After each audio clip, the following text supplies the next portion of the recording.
Hello and welcome back to Football Daily, where today we're looking at 10 players who ruined their own season. 10. Alphonso Alves.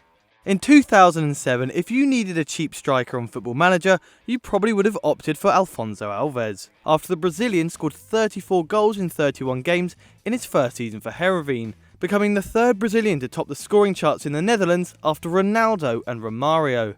And in January 2008, Middlesbrough were in need of some firepower after losing Mark Viduka and Yakubu before the season had even started. Fans were elated when on deadline day in January, Borough announced the signing of the Brazilian, who had already scored 11 in 8 games in the Eredivisie. But it wasn't to be, with the striker only managing 6 goals until the end of the season, 3 of those against the Manchester City side who had clearly given up at the end of a season in that famous 8-1 win. He dropped from 1.15 goals in the Eredivisie to 0.55 in the Premier League, with it only getting worse the following season, scoring 4 in 31. In that season, Middlesbrough were relegated and a move to Qatar followed, hardly emulating the other 2 Brazilians he was compared to previously. And if you're enjoying this, make sure you're subscribed with the notification bell turned on so you never miss an FD video. On to the next one. 9. William Gallas.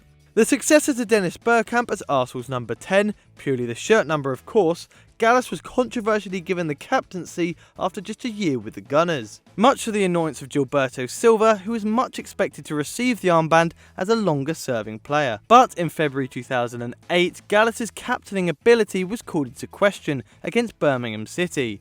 Wenger's worst nightmares became reality as Eduardo's leg was broken within 3 minutes, and it only got worse, as Gael Clichy gave away a last-minute penalty at 2-1. But instead of standing with his team, galvanising them as the penalty was converted, Gallas stormed off in a strop.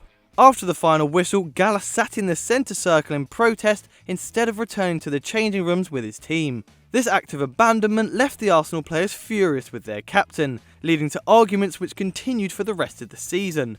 They dropped from first, 5 points clear, to third, 4 points behind eventual winners United, with Thomas Rosicky and Jens Lehmann blaming that incident for the collapse of their title challenge.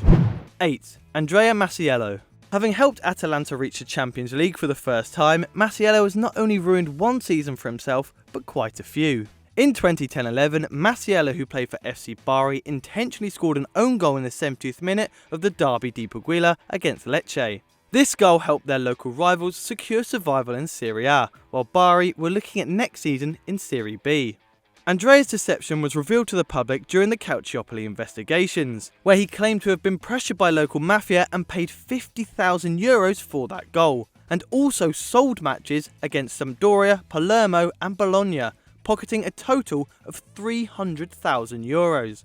His justification being that he was in fear of not being paid by the club as it was certain to face relegation. He was subsequently banned for 26 months and fined just €30,000 in 2012, having joined Atalanta the year before. Luckily for Masiello, he managed to turn his reputation around at 33 as part of Atalanta's underdog story. 7. Steven Gerrard. The 2013-14 campaign was definitely a year of what-ifs, with Arsenal topping the table from September till February and Liverpool with their sights on that elusive Premier League title after beating Manchester City with just 4 games to go.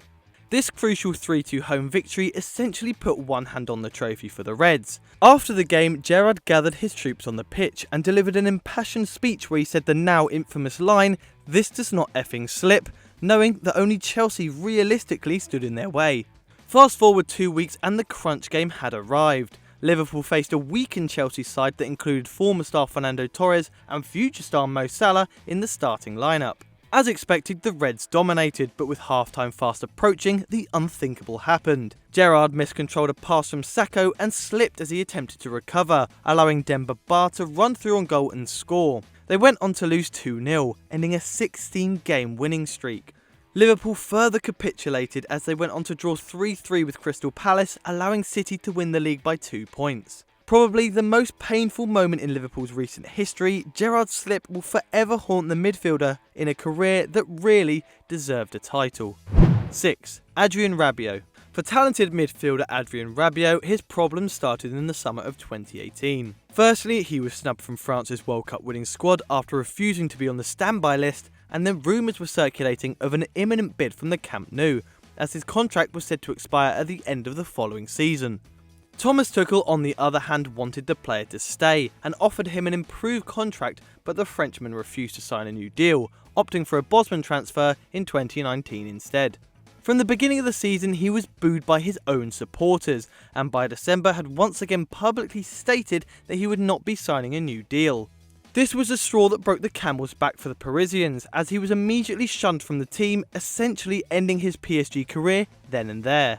Things became toxic as both fans and members of PSG staff criticised him for his lack of professionalism, as a January transfer looked on the cards. But Rabiot wasn't afforded that luxury, having to wait the rest of the season out without even being called up to the bench. His mother and agent claimed he was being held hostage by the club, but luckily, at the time of recording, he is only 3 days away from being free from his PSG contract. With Juventus heavily linked, Rabiot could once again flourish in one of Europe's elite clubs.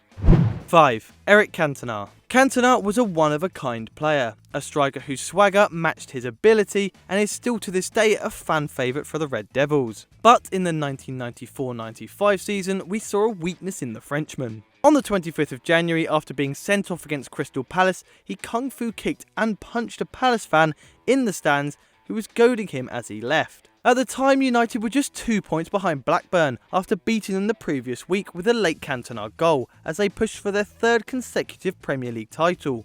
Blackburn went on to win the league by a single point, giving Alan Shearer, who scored 34 goals in the league that season, his one and only piece of silverware. Cantona finished the season with just 12 goals, with United's top scorer that season being Andre Kanchelskis with 14.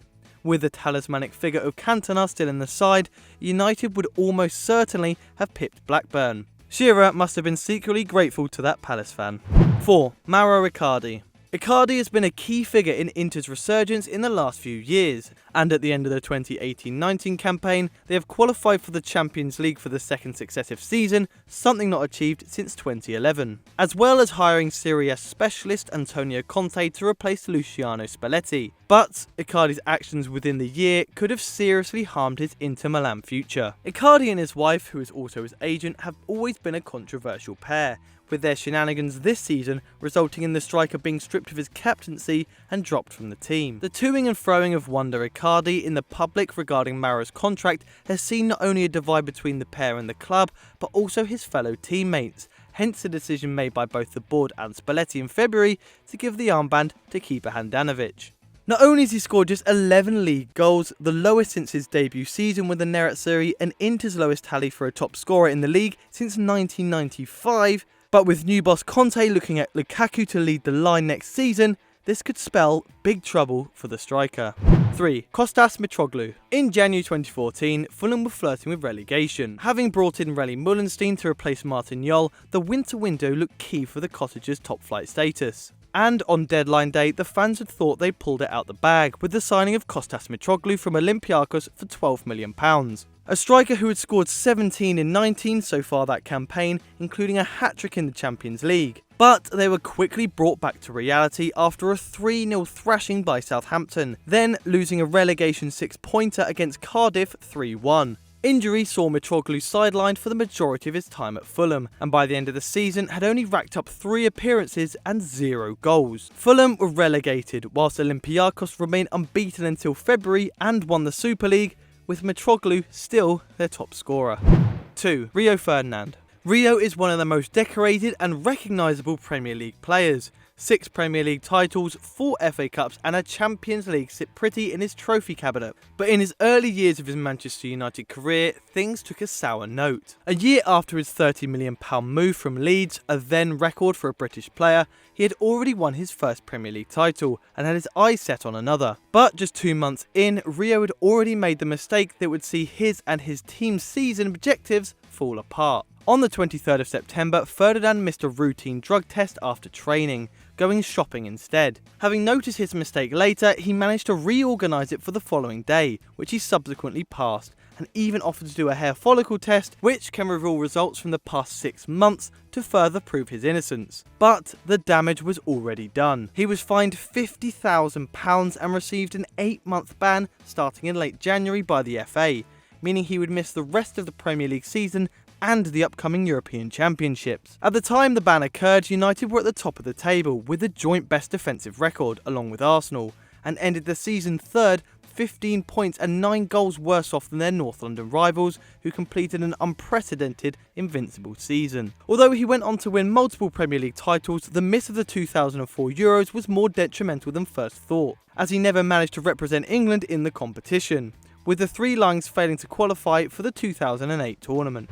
1. Diego Maradona.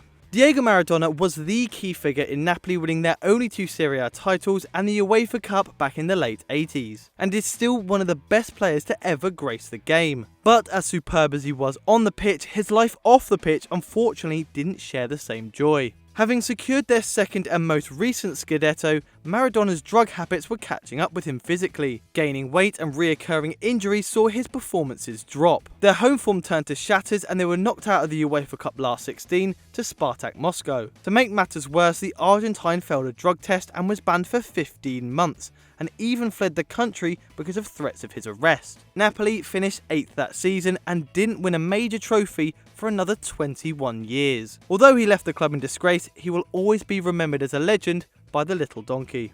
That's it. I hope you guys have enjoyed the video. If you have, make sure you hit the like button down below and tell us what you thought in the comment section. And why not check out the video on screen? I'm sure you guys will love it. As always guys, subscribe to the channel and we'll see you later.